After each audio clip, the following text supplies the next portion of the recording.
ಆರೋಪಿ ಆತ್ಮಹತ್ಯೆಯನ್ನು ಮಾಡಿಕೊಂಡಿದ್ದಾನೆ. ಆತ ಡೆತ್ ನೋಟನ್ನು ಕೂಡ ಇಟ್ಟಿದ್ದು ಅದರಲ್ಲಿ ಆತ ಈ ಕೊಲೆ ಪ್ರಕರಣದ ಬಗ್ಗೆಯೂ ಕೂಡ ಉಲ್ಲೇಖ ಮಾಡಿ ಅದರಲ್ಲಿ ತನ್ನ ಒಂದು ಪಾತ್ರ ಇರೋದ್ರ ಬಗ್ಗೆಯೂ ಕೂಡ ಆತ ಉಲ್ಲೇಖ ಮಾಡಿರ್ತಕ್ಕಂಥದ್ದು ಗೊತ್ತಾಗಿದೆ. ಆ ಎಲ್ಲ ಮಾಹಿತಿಗಳನ್ನು ತೆಗೆದುಕೊಂಡು ಬಂದು ಅಳವಡಿಸಿಕೊಂಡು ನಾವು ಮುಂದಿನ ತನಿಖೆಯನ್ನು ಮಾಡ್ತೇವೆ.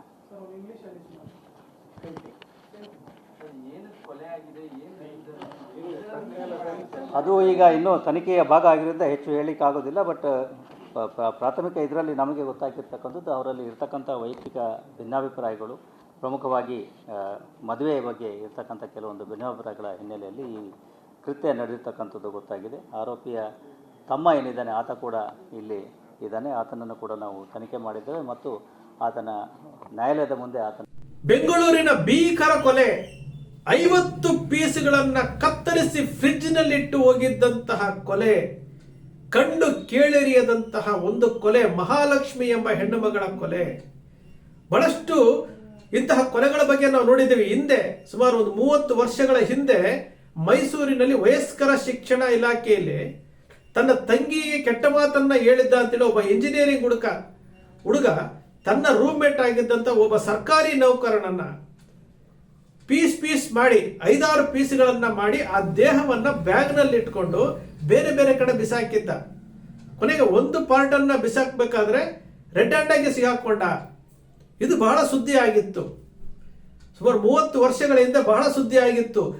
ಈಗ ಏನು ಬೆಂಗಳೂರಿನಲ್ಲಿ ನಡೆದಿರುವಂತಹ ಮಹಾಲಕ್ಷ್ಮಿ ಕೇಸ್ ಏನಿದೆಯಲ್ಲ, ಇದು ಬಹಳ ಭೀಕರವಾದಂಥದ್ದು, ಬಹಳ ಯಾರೂ ಮಾಡಲಾರದಂತಹ ಒಂದು ಇಂತಹ ಹತ್ಯೆ ಇದೆಯಲ್ಲ, ಅದು 50 ಪೀಸ್ಗಳನ್ನ ಮಾಡಿ ಫ್ರಿಡ್ಜ್ಗೆ ತುಂಬಿರುವಂಥದ್ದು. ನಮ್ಮ ಕನ್ನಡದ ಮಾಧ್ಯಮಗಳು ಸಿಕ್ಕಾಪಟ್ಟೆ ಸುದ್ದಿ ಮಾಡೋದು, ಸಿಕ್ಕಾಪಟ್ಟೆ ಸುದ್ದಿ. ಅವು ಬ್ರೇಕಿಂಗ್ ನ್ಯೂಸ್ ಕೊಟ್ಟರು, ಎಲ್ಲವನ್ನೂ ಕೊಟ್ಟರು. ಇಲ್ಲಿ ಲವ್ ಜಿಹಾದ್ ಅಂತ ಹೇಳಿದ್ರು. ಅಶ್ರಫ್ ಅನ್ನೋನು ಇವರನ್ನ ಕೊಲೆ ಮಾಡಿದ್ದಾನೆ, ಪೀಸ್ ಆಗಿ ಕೊಲೆ ಮಾಡಿದ್ದಾನೆ ಅಂತಂದ್ರು. ಏನ್ ಮಹಾಲಕ್ಷ್ಮಿ ಮತಾಂತರಗೊಂಡಿದ್ದಾಳೆ ಅಂತ ಬರೆದ್ರು. ಎಲ್ಲರೂ ಸಹ ಹೆಡ್ಲೈನ್ ಹಾಕಿದ್ರು, ಎಲ್ಲರೂ ಸಹ ಬ್ರೇಕಿಂಗ್ ನ್ಯೂಸ್ ಹಾಕಿದ್ರು, ಎಲ್ಲವನ್ನೂ ಮಾಡಿದ್ರು. ಸತ್ಯಾಸತ್ಯತೆಗಳನ್ನ ತಿಳಿಯದೆ ಇವರೇ ಸೃಷ್ಟಿ ಮಾಡಿಬಿಟ್ರು. ಅಶ್ರಫ್ ಅನ್ನ ಏನೋ ತನಿಖೆಗೆ ಒಳಪಡಿಸ್ತಾ ಇದ್ದಾರೆ, ಪೊಲೀಸ್ ಕಸ್ಟಡಿಗೆ ಬಂದಿದ್ದಾರೆ ಅಂತ ಬರೆದ್ರು, ಮತಾಂತರಗೊಂಡಿದ್ದಾರೆ ಅಂತ ಟೈಟಲ್ ಕೊಟ್ರು. ಎಲ್ಲವೂ ಬಂತು. ಆದ್ರೆ ಆಗಿದ್ದೇನು? ಮುಕ್ತಿ ರಂಜನ್ ದಾಸ್ ಎಂಬ ಒರಿಸ್ಸಾ ಮೂಲದ ಒಬ್ಬ ಯುವಕ ಮಹಾಲಕ್ಷ್ಮಿ ಜೊತೆ ಏನೋ ಸಂಬಂಧ ಇಟ್ಕೊಂಡಿದ್ದ. ಅವರ ಮಧ್ಯೆ ಜಗಳ ಆಯಿತು. ಜಗಳ ಆದ ಮೇಲೆ ವಿಕೋಪಕ್ಕೆ ಹೋಯಿತು. ವಿಕೋಪಕ್ಕೆ ಹೋದ್ಮೇಲೆ ಅವಳನ್ನ ಉಸಿರುಗಟ್ಟಿ ಸಾಯಿಸ್ತಾನೆ. ಸಾಯಿಸಿದ ನಂತರ ಆಕ್ಸ ಬ್ಲೇಡ್ನಿಂದ ನೋಡಿ, ನಮ್ಮ ಮಾಧ್ಯಮಗಳು ಏನ್ ಹೇಳಿದ್ವು? ಅವಳನ್ನ ಕತ್ತರಿಸೋದಕ್ಕೆ ತಲವಾರು ತಗೊಂಡು ಬಂದಿದ್ದ, ಮಾಂಸ ಕಡಿಯುವ ಮಚ್ಚಿನಿಂದ ಪೀಸ್ ಮಾಡಿದ್ದ ಅಂತೇಳಿ ಹೆಡ್ಲೈನ್ ಕೊಡ್ತಾರೆ. ಅವನ ಆಕ್ಸ ಬ್ಲೇಡ್ನಿಂದ ಪೀಸ್ ಮಾಡಿ 50 ಪೀಸ್ಗಳನ್ನ ಮಾಡಿ ಫ್ರಿಡ್ಜ್ನಲ್ಲಿ ತುಂಬಿಟ್ಟು ಹೋಗಿದ್ದ. ನಮ್ಮ ಮಾಧ್ಯಮಗಳಿಗೆ ಅದೆಷ್ಟು ಆತುರವೋ, ನಾವೇನ್ ಮಾಡ್ತಾ ಇದ್ದೀವಿ, ಏನ್ ಮಾಡಬಾರ್ದು ಅಂತ ಗೊತ್ತಿಲ್ಲ ಇವಕ್ಕೆ. ಎಲ್ಲಾ ಟಿವಿ ಚಾನೆಲ್ಗಳು, ರಿಪಬ್ಲಿಕ್ ಕನ್ನಡ ಇರ್ಬೋದು, ಪಬ್ಲಿಕ್ ಟಿವಿ ಇರ್ಬೋದು, ನ್ಯೂಸ್ 18 ಇರ್ಬೋದು, ಎಲ್ಲಾ ಚಾನೆಲ್ಗಳಲ್ಲೂ ಇದನ್ನ ಹೆಡ್ಲೈನ್ ಆಗಿ ಕೊಟ್ರು, ಬ್ರೇಕಿಂಗ್ ನ್ಯೂಸ್ ಆಗಿ ಕೊಟ್ರು. ವಾಸ್ತವ ಸ್ಥಿತಿ ಏನಿತ್ತು? ಅವರು ಕೊಲೆ ಮಾಡಿದ ನಂತರ ಅವರ ತಮ್ಮನಿಗೆ ಫೋನ್ ಮಾಡಿ ಹೇಳಿ ಅಲ್ಲಿಂದ ಅವನು ಒರಿಸ್ಸಾಗೂ ಹೋದ.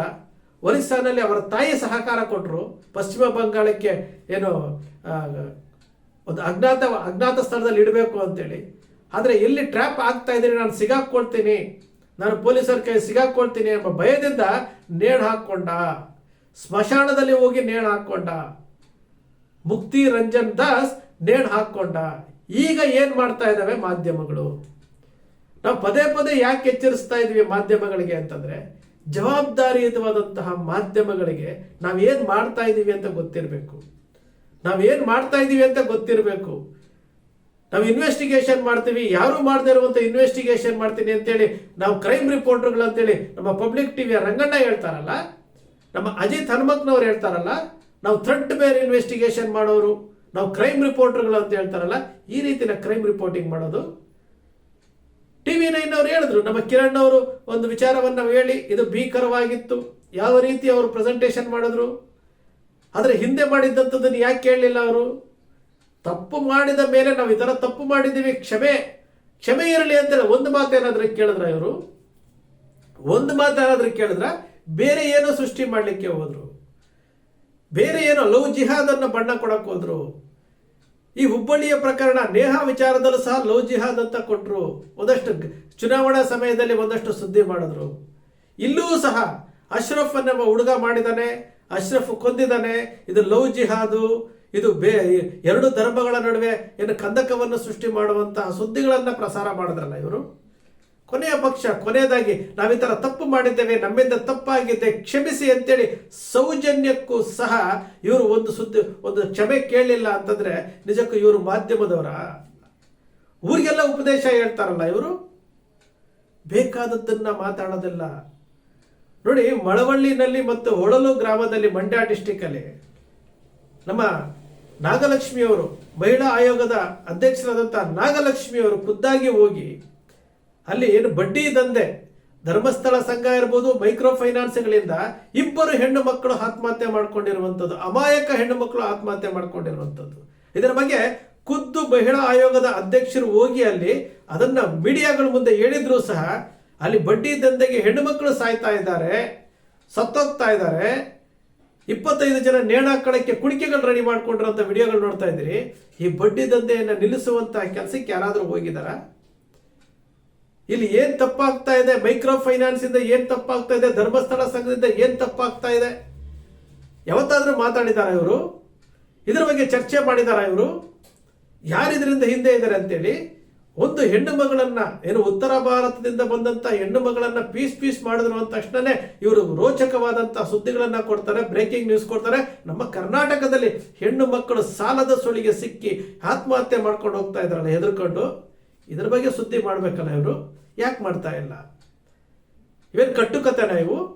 ಇಂಥವನ್ನ ಮಾಡ್ತಾ ಇಲ್ಲ ಇವರು ಸೃಷ್ಟಿ ಮಾಡಿ ಇಲ್ಲದಂತಹ ಮಾಡಿ ಧರ್ಮಗಳ ನಡುವೆ ಬೆಂಕಿ ಹಚ್ಚುವಂತ ಕೆಲಸ ಮಾಡ್ತಾ ಇದ್ದಾರಲ್ಲ, ಇದು ಖಂಡನೀಯ.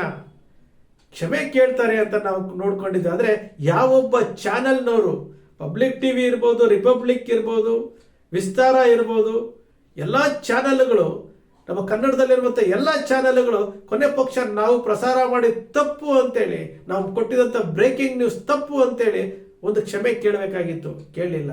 ಮತ್ತೆ ಯಾವ ರೀತಿ ಇವರು ಸುದ್ದಿ ಕೊಡ್ತಾರೆ? ಸುಳ್ಳು ಸುದ್ದಿಗಳನ್ನು ಹಬ್ಬಿಸಿ ಜನರಿಗೆ ಗೊಂದಲವನ್ನು ಮೂಡಿಸುವಂಥದ್ದೇ ಇವರ ವರದಿಗಾರಿಕೆನ. ಇದು ನಮ್ಮ ಕಣ್ಣು ಮುಂದೆ ಯಾವ ಮಾಧ್ಯಮಗಳು ಪ್ರಾಮಾಣಿಕವಾಗಿ ನಡ್ಕೊಳ್ಬೇಕಾಗಿತ್ತೋ, ಯಾವ ಮಾಧ್ಯಮಗಳು ಜನರ ಧ್ವನಿ ಆಗಬೇಕಾಗಿತ್ತೋ, ಯಾವ ಮಾಧ್ಯಮಗಳು ಹೆಣ್ಣು ಮಕ್ಕಳ ರಕ್ಷಣೆಗೆ ನಿಲ್ಲಬೇಕಾಗಿತ್ತೋ, ಯಾವ ಮಾಧ್ಯಮಗಳು ಪ್ರಜಾಪ್ರಭುತ್ವವನ್ನು ಉಳಿಸುವಂತಹ ಕೆಲಸ ಮಾಡಬೇಕಾಗಿತ್ತೋ ಅಂತಹ ಮಾಧ್ಯಮಗಳು ಇವತ್ತು ಸುಳ್ಳು ಸುದ್ದಿಗಳನ್ನು ಪ್ರಸಾರ ಮಾಡಬೇಕಾದಂತಹ ಸುದ್ದಿಗಳನ್ನು ಬಿಟ್ಟು ಇವತ್ತು ನಗೆಪಾಟ್ಲಿಗಾಗಿ ಜನರ ಮುಂದೆ ಚೀಮಾರಿ ಹಾಕಿಸ್ಕೊಳ್ಳುವಂಥದ್ದು. ಜನ ಹೀಗೆ ನೋಡ್ತಾ ಇದ್ರೆ ವಿಜಯಲಕ್ಷ್ಮಿ ಅವರು ಹೇಳ್ತಾರಲ್ಲ, ಚಪ್ಪಲಿಯಲ್ಲಿ ಹೊಡಿತಾರೆ ಅಂತೇಳಿ ಮಾಧ್ಯಮಗಳಿಗೆ, ಅದು ಹತ್ತಿರ ಆಗ್ತಾ ಇದೆ. ಸ್ನೇಹಿತರೆ, ನಿಮ್ಮ ಅಕ್ಷರ ಮೀಡಿಯಾ ಯಾವತ್ತಿಗೂ ಸಹ ಪ್ರಜಾಪ್ರಭುತ್ವವನ್ನು ಉಳಿಸಿ ಅಂತ ಹೇಳುತ್ತೆ, ಅನ್ಯಾಯಗಳನ್ನು ಪ್ರಾಮಾಣಿಕವಾಗಿ ತಿಳಿಸಿ ಅಂತ ಹೇಳುತ್ತೆ. ಸ್ಯಾಟಲೈಟ್ ಚಾನೆಲ್ ಅವರಿಗೆ ನಿಮಗೆ ಸಿಕ್ಕಿರುವಂತ ಒಂದು ವರದಾನ ಇದು. ಆ ವರದಾನವನ್ನು ಬಳಸ್ಕೊಂಡು ಜನರಿಗೆ ಅನುಕೂಲ ಆಗುವಂಥದ್ದು ಮಾಡಿ ಸುಳ್ಳು ಸುದ್ದಿಗಳನ್ನು ಹಬ್ಸಕ್ಕೆ ಹೋಗಬೇಡಿ. ಸ್ನೇಹಿತರೆ, ನಿಮ್ಮ ಅಕ್ಷರ ಮೀಡಿಯಾ ಯಾವತ್ತು ಸೃಷ್ಟಿ ಮಾಡೋದಿಲ್ಲ, ಕಲ್ಪನೆ ಮಾಡೋದಿಲ್ಲ, ವಾಸ್ತವದ ವಿಚಾರವನ್ನು ವಿಶ್ಲೇಷಣೆ ಮಾಡುತ್ತೆ. ನಿಮ್ಮ ಅಕ್ಷರ ಮೀಡಿಯಾದ ವಿಶ್ಲೇಷಣೆ ನಿಮ್ಗೆ ಇಷ್ಟ ಆಯಿತು ಅಂದರೆ ಸಬ್ಸ್ಕ್ರೈಬ್ ಆಗಲಿಲ್ಲ ಅಂದರೆ ಸಬ್ಸ್ಕ್ರೈಬ್ ಮಾಡ್ಕೊಳ್ಳಿ, ಪಕ್ಕದಲ್ಲಿ ಕಾಣುವಂಥ ಬೆಲ್ ಐಕಾನ್ ಪ್ರೆಸ್ ಮಾಡಿ, ಶೇರ್ ಮಾಡಿ, ಪ್ರೋತ್ಸಾಹ ನೀಡಿ.